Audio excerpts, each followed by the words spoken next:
Hi friends, మీకు ఈ video నచ్చినట్లయితే లైక్ చేయండి, సబ్స్క్రైబ్ విక్కీ తన రూమ్లో ఆఫీస్కి రెడీ అవుతూ ఉంటాడు. ఇంతలో చైత్ర అక్కడికి వస్తూ ఉంటుంది. అక్కడున్న చైత్ర విక్కీని టై కట్టుకోవడానికి ఇబ్బంది పడుతూ ఉంటాడు. అది చూసిన చైత్ర అయితే నేను కడతాను అని చెప్పేసి టై కడుతూ ఉంటుంది. అది చూసిన పద్మావతి అయితే ఒక్కసారిగా షాక్ అయిపోయి అలా అక్కడి నుండి వెళ్ళిపోతూ ఉంటుంది. అది చూసిన విక్కీ అయితే ఏంటి పద్మావతి అలా వెళ్ళిపోతున్నావు అని చెప్పేసి అడుగుతూ ఉంటాడు. ఆ మాటలు వినగానే అక్కడున్న పద్మావతి అయితే ఇప్పుడు ఈ సీన్ చూశాను కదా, నాకు చాలా సంతోషంగా ఉంది, అందుకే ఇక్కడ నుండి వెళ్ళిపోతున్నాను అని చెప్పేసి అంటూ ఉంటుంది.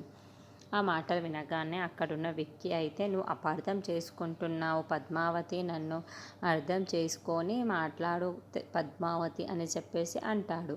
ఆ మాటలు వినగానే అక్కడున్న పద్మావతి అయితే ఇంతకుముందు ఏం జరిగిందో నాకు చెప్పలేదు, కానీ ఇప్పుడు జరుగుతున్న సీన్స్లని బట్టి చూస్తే మీ ఇద్దరి మధ్య చాలా ఎక్కువ ప్రేమే ఉంది, నేను ఇక్కడ ఉండలేను, వెళ్ళిపోతున్నాను అని చెప్పేసి అక్కడి నుండి వెళ్ళిపోతూ ఉంటుంది. ఇంతలో అక్కడున్న విక్కీ అయితే పద్మావతి అని చెప్పేసి ఎంత పిలిచినా పద్మావతి వెనక్కి రాకుండా ముందుకు వెళ్ళిపోతూ ఉంటుంది.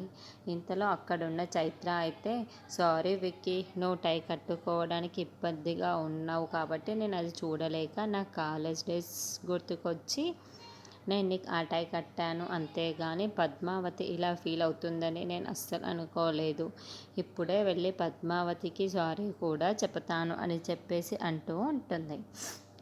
ఆ మాటలు వినగానే అక్కడున్న విక్కీ అయితే అదేమీ అవసరం లేదులే, వద్దు చైత్ర, నువ్వేమీ పద్మావతి దగ్గరకు వెళ్ళనవసరం లేదు, పద్మావతి ఇప్పుడు అర్థం చేసుకునే పరిస్థితుల్లో కూడా లేదు, తర్వాత తనే నెమ్మదిగా అర్థం చేసుకుంటుంది, నన్ను అర్థం చేసుకుంటుందన్న నమ్మకం నాకైతే ఉంది అని చెప్పేసి అంటూ ఉంటాడు. ఆ మాటలు వినగానే అక్కడున్న చైత్ర అయితే కోపంగా విక్కీని చూస్తూ ఉంటుంది.